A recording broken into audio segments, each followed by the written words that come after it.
பல்வேறு காரணங்களால தான் நலாயினி அப்படி திரௌபதியா வரும்பொழுது அவளுக்கு 5 கணவன்கள் அப்படிங்கிற விளக்கத்தை வியாசர் சொன்ன உடனே தான் துருபதன் அதை ஏற்றுக்கொண்டார்.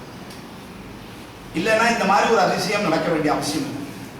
அதனால இந்த 5 பேரையும் கல்யாணம் பண்ணிக்கணும் அப்படின்னு முடிவு பண்ணோன்னே சரி அப்படின்னு சொன்னாராம். 2வது என்ன சொன்னாலும் இவர்கள் யாருமே மனித குமாரர்கள் கிடையாது. பஞ்சபாண்டவர்கள் எல்லாருமே தேவர்களுக்கு பிறந்தவர்கள். யமதர்மராஜனுடைய அம்சம் தர்மபுத்திரன் யுதிஷ்டிரன், வாயுபுத்திரன் பீமன், தேவேந்திரனுக்கு பிறந்தவன் அர்ஜுனன், அஸ்வினி தேவர்களுக்கு பிறந்தவர்கள் தான் நகுல சகாதேவர்கள். அதனால இவர்களிடத்திலும் ஒரு வித்தியாசம் இருக்கிறது. அதனால வாழ்க்கையில ஒரு தவறும் நடக்காது. இது ஒரு அவமானமாக ஏற்படாது. தைரியமா பண்ணி வை அப்படின்னு சொன்ன உடனே சரி அப்படின்னு சொல்லிட்டு ஒத்தொத்தரையா உட்காந்து கல்யாணம் பண்ணிப்பா. கல்யாணம் முடிஞ்ச உடனே அக்னிக்குள்ள போவா, திருப்பி புதுமையா வருவா, அடுத்தவனை கல்யாணம் பண்ணிக்கணும், திருப்பி உள்ள போவா. இப்படியே தான் வாழ்க்கை. 5 பேரையும் அவன் கல்யாணம் பண்ணிக்கிறாளாம். இந்த கல்யாணம் பண்ணிக்கும் பொழுது என்ன செய்யறோம் அப்படின்னா பெண்ணை வலது பக்கம் கத்திச்சுக்கணும். அதுக்கு என்ன காரணம் அப்படின்னா பெண் தான் ஒருவனுக்கு வலிமை சேர்ப்பவன். வலது கை மாதிரி இருக்கிறோம். அதனாலதான் வலது பக்கம். பெண்ணுக்கு இடம் கொடுக்கக்கூடாது.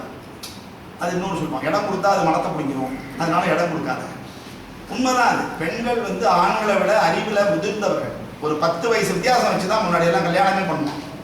ஏன்னா அந்த மெச்சூரிட்டி இந்த பொண்ணுக்கு அப்பவே வந்துடும். ஆனால அந்த 10 வயசுக்கு வித்தியாசம் இல்லாட்டி அவனால உண்மையிலேயே அந்த பொண்ணை சமாளிக்க முடியாது. அவ்வளவு ஆற்றல் உடையவங்க பெண்கள். அதனாலதான் அந்த 10 வயசு வித்தியாசம் வச்சு கல்யாணம் பண்ணுறோம். அப்படி இருந்தே சமாளிக்க முடியாது. ஆகையினாலதான் அப்படி வச்சிருக்காங்க. அப்போ அந்த ஆற்றல் மிக்கவளை வலது பக்கம் வச்சுக்கணும் அப்படிங்கிறது ஒரு சாஸ்திரம். 2வது என்ன அப்படின்னா ஆண்களுக்கு வலது பக்க உறுப்புகளும் பெண்களுக்கு இடது பக்க உறுப்புகளும் ஸ்ட்ராங்கா இருக்கும். அதனாலதான் ஜோசியம் பார்க்கும்போது ஆணுக்கு வலது கையை பார்ப்பார்கள், பெண்ணுக்கு இடது கையை பார்ப்பார்கள். பெண்ணுக்கு எல்லாமே இடது கொடுக்கணும். பெண்ணுக்கு இடது கண் துடிச்சா நல்ல நிமித்தம், வலது கண் துடிச்சா தப்பு. ஆணுக்கு வலது கண் துடிச்சா நிமித்தம், நல்ல நிமித்தம். பெண் இடது கண் துடிச்சா தப்பு. இதெல்லாம் சகுனம். அப்போ ஆணுக்கு வலது உறுப்புகள்லாம் ஸ்ட்ராங்கா இருக்கும், பெண்ணுக்கு இடது உறுப்பெல்லாம் ஸ்ட்ராங்கா இருக்கும். அதனால ஸ்ட்ராங்கா இருக்கிற ரெண்டும் பக்கத்துல இருக்கணும். அப்படிங்கிறதுனால தான் வலது பக்கத்துல பெண்ணை வைக்கணும் அப்படிங்கிறதாக ஐதீகம்.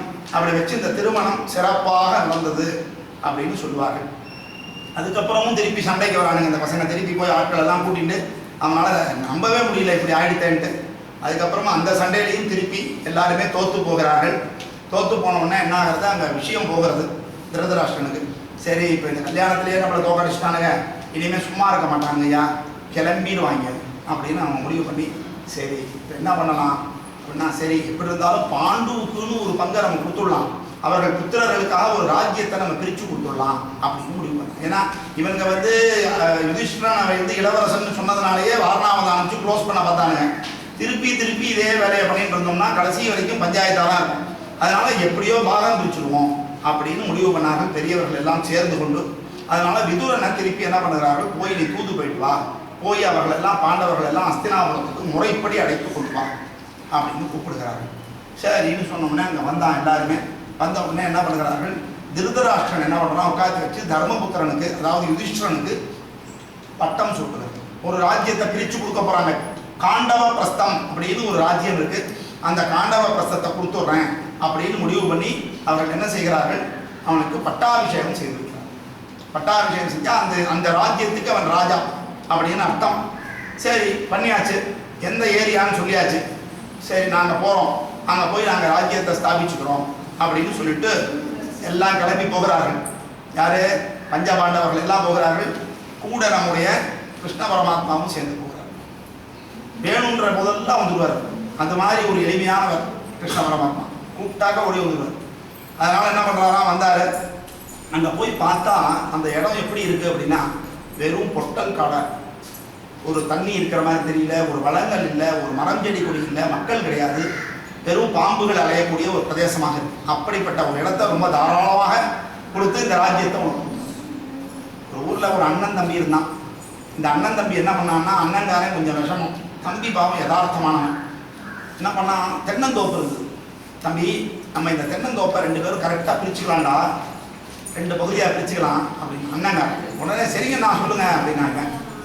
எவ்வாறு தம்பி, நீ தென்னை மரத்துல கீழ் பாதி பூரா உனக்கு சொந்தம், எனக்கு மேல் பாதி பூரா சொந்தம். அதனால கீழ் பாதிக்கு நீ தண்ணி இன்னி ஊற்றி உரங்கிற வச்சு நீ பார்த்துக்கப்பா அப்படின்னா. சரி தம்பி மடப்பைய மாதிரி என்ன பண்ணா, கிடுன்னு போய் எல்லாம் ஊற்றிட்டு இருக்கான். ஜிபு ஜிபு ஜிபுன்னு மரம் வருது, மேலே குறையா தேங்காய். கடைசி நாளில் தம்பி போய் அண்ணன் தேங்காய் வெட்டிக்கலாமா அப்படின்னு கேட்டான். தம்பி தேங்காய் எங்கே இருக்குது? மேல் மரத்தில் இருக்குண்ணே. மேல் மரம் யாருக்கு சொந்தம்? அண்ணனுக்கு சொந்தம்ண்ணே. இப்போ நீ எப்படி தம்பி வெட்ட முடியும் அப்படின்ட்டு இப்படி பங்கு பிரிப்பாங்க சரி. அதனால என்ன ஆச்சு, அப்புறம் பஞ்சாயத்துக்கு போனோம். பஞ்சாயத்துக்கு போனோடனே இந்த பஞ்சாயத்துக்காரர் கொஞ்சம் நியாயமானவர்.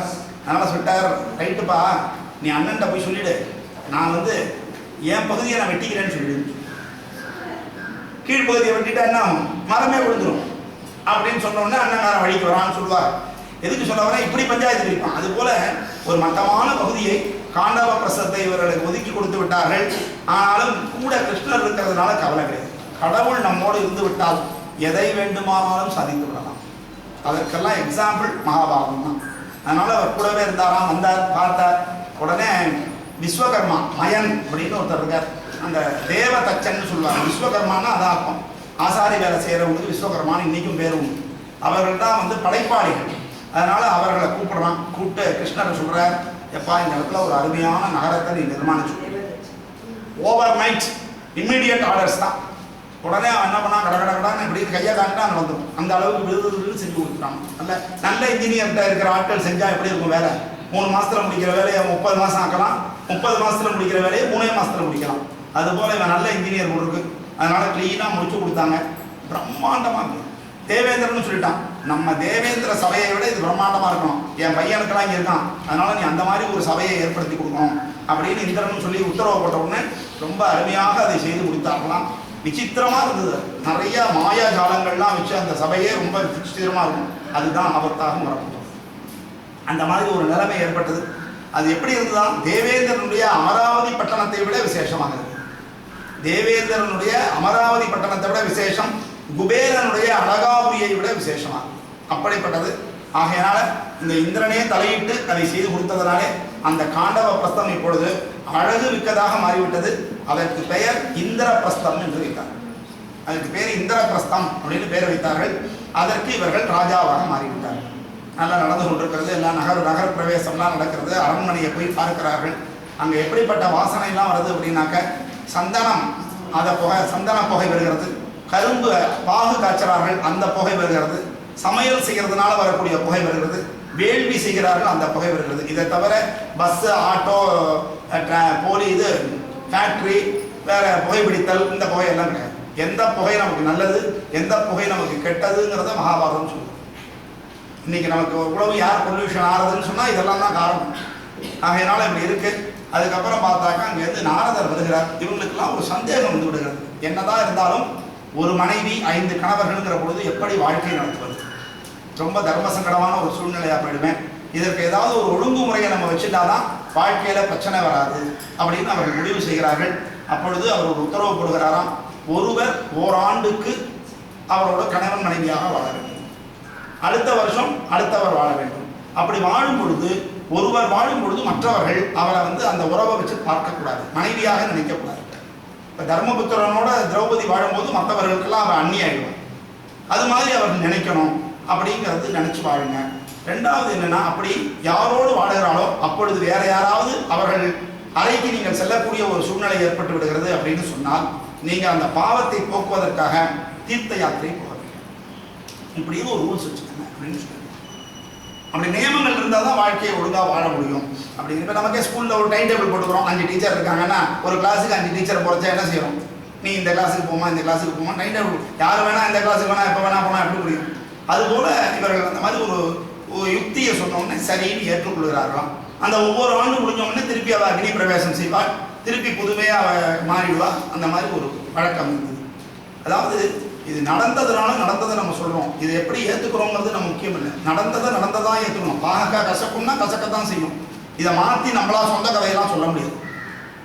அதனால இதை எல்லாரும் செய்யவும் முடியாது. கிருஷ்ணர் அதான் ராமர் செய்ததை செய்யலாம், கிருஷ்ணர் செஞ்சதெல்லாம் செய்ய முடியாது. அதனாலதான் சொல்லும் பொழுதே சொல்வார்கள், ராமர் வாழ்ந்ததை போல் வாழ், கிருஷ்ணர் சொன்னதை போல் வாழ். கிருஷ்ணர் வாழ்ந்த வாழ்க்கை வேற. அவருக்கு வந்து எல்லா பவரும் இருக்கு. அவரே தெய்வம், அவரே புருஷோத்தமன். அதனால அவரை எல்லாருமே அவர் அடைய முடியும். அதனால எல்லாருமே அவர் மேலே ஈர்க்கப்பட்டார்கள். அதனால அவர் எல்லா கோபிகைகளோடையும் விளையாடினாரு. எல்லார் வீட்லையும் திருடி வேணா சாப்பிட்டாருன்னா இன்னைக்கு நம்ம பக்கத்து வீட்டில் போய் ஒரு சின்ன சாக்லேட் எடுத்தால் கூட வலித்து விட்டுருவோம். அதனால நம்ம அவர் செஞ்சதெல்லாம் நம்ம செய்ய முடியாது. அவர் பரம்பொருள், அவர் கையில் அவர் நினைச்ச பவர் இருந்தது. உலகத்தை ஆக்கக்கூடியவன், அழிக்கக்கூடியவன், ஆட்டி படைக்கக்கூடியவன். அவன் செய்யறது நம்ம செய்ய முடியாது. அதனால நமக்கு முதல்ல அந்த அதிகாரம் இருக்கான்னு பார்க்கணும். கிருஷ்ணர் காலத்தில் கிருஷ்ண மாதிரியே ஒரு வேஷம் போட்டு நான் தான் கிருஷ்ணர்னு சொல்லிட்டு இருந்தோம். அவனால் ஒன்றும் செய்ய முடியும். அதனால நம்ம பெருமான் நம்மளே சொல்லிக்கிறதா, நான் தான் பகவான், நான் தான் சாமி அப்படின்னு நம்மளே சொல்லிக்க கூடாது. அதெல்லாம் நம்ம கிடையாது, பவர் கிடையாது. அப்படி சொன்னோம்னாலே நம்ம பவர் போயிடும். எல்லாம் அவன் செயல்னு நம்ம எத்தனை நாள் நினைக்கிறோமோ அத்தனை நாள் வரைக்கும் நமக்கு காரியங்கள் ஓடும். நான் என்னால் நடக்குதுன்னு ஒன்று நினைச்சிட்டோம்னு சொன்னால் அதோட தீர்ந்தோம். அதுக்கப்புறம் நடக்கவே நடக்காது. உள்ள பவர் பூரா பிடிங்கிடுவோம், பல்ல பிடிங்கிடுவோம். அப்படி இருந்தது. அதனால இந்த மாதிரி ஒரு அக்ரிமெண்ட் போட்டிருந்தார்கள். அப்படி இருக்கும் பொழுது தர்மபுத்திரரும் திரௌபதியும் கணவன் மனைவியாக இருக்கும் பொழுது ஒரு நாளைக்கு என்ன ஆகுதுன்னா, மற்றவர்கள் சூழ்ச்சியா அல்லது இயல்பாக நடந்துதான் தெரியல, ஒரு நாட்டு படை வந்து இவர்களுடைய அந்த ராஜ்யத்தில் இருக்கிற பசுக்களை எல்லாம் கவர்ந்து கொண்டு போகிறார். இதுதான் முதல்ல வம்பிழுக்கிறது. இப்போ எப்படி வந்து சீனா வந்து இப்போ இந்திய பெருங்கடலில் வந்து நம்ம எல்லைக்குள்ள கப்பலை இப்போ கொண்டு வந்துருக்கான். கீழே ஸ்ரீலங்கா கிட்ட நம்ம கடல் எல்லையில் 5 கிலோமீட்டருக்குள்ளே வந்துருச்சு அப்படின்னு ஒரு தகவல். இன்னும் நம்ம இந்திய அரசாங்கம் வேடிக்கை பார்த்துட்டு இருக்கு அப்படின்னு சொல்கிறாங்க. இதுதான் வம்பிழுக்கிற வேலைங்கிறது. இப்போ நம்ம குண்டை தூக்கி போட்டோம்னு சொன்னால் சண்டை ஆரம்பிச்சிடும். இப்போ குண்டை தூக்கி போடுறதா வேண்டாமா, இப்படி தான் வம்பு இழுப்பானுங்க. அந்த காலத்தில் வம்பு எப்படி இழுப்பான்னா, முதல்ல என்ன பண்ணுவான், போய் அங்கே இருக்கிற பசுமாட்டை பூரா கறந்து எடுத்துகிட்டு போயிடுவோம். அப்போ அந்த பசுமாட்டை காப்பாற்ற வேண்டிய கடமை ராஜாவுக்கு இருக்குது. அப்போ காப்பாற்ற பொறுத்து சண்டை வரும். இப்படி தான் ஆரம்பிக்கும். அப்போ இந்த பசுமாட்டை காப்பாற்றுங்கன்னு சொல்லி அந்த பிராமணர் வந்து கேட்கும் பொழுது ராஜா அதை காப்பாற்ற கடமைப்பட்டிருக்கான். யுதிஷ்டிரன் வந்து அந்த புறத்தில் இருக்கிறதுனால அவன் என்ன செய்யறான், அர்ஜுனன்ட்ட சொல்லும் பொழுது அர்ஜுனன் என்ன பண்ணான், விறுவிறுன்னு உள்ள போடுறான். போய் தன்னுடைய காண்டீபம் அந்த ரூம்ல இருந்திருக்கு, அந்த காண்டீபத்தை எடுத்துக்கலான்னு போகும்போது போறான். திரௌபதியோட பாதத்தை பார்த்துட்டு அவர்களை பார்க்கக்கூடாது. கணவன் மனைவியாக இருக்கிறச்சே நமக்கு ஏன்னா மனசு சஞ்சலப்படுங்கிறதுக்காக தான் அந்த மாதிரி நியமம் வச்சிருக்காங்க. அதனால இவன் பார்த்துடுறான். இருந்தாலும் சொல்றாரு, உன் மனசுல ஒன்றும் விகல்பம் இல்லப்பா, நீ வந்து இந்த மாதிரி ஒருத்தர் உதவி பண்றதுக்காக தான் வந்திருக்க, அதனால தவறு இல்லைன்னு எவ்வளவோ சொல்லுகிறார்கள். ஆனாலும் விதியை நாமளே உருவாக்கிட்டு அந்த விதியை மீறக்கூடாது. அப்படிங்கிறதுனால தீர்த்த யாத்திரைக்கு கிளம்புகிறான்.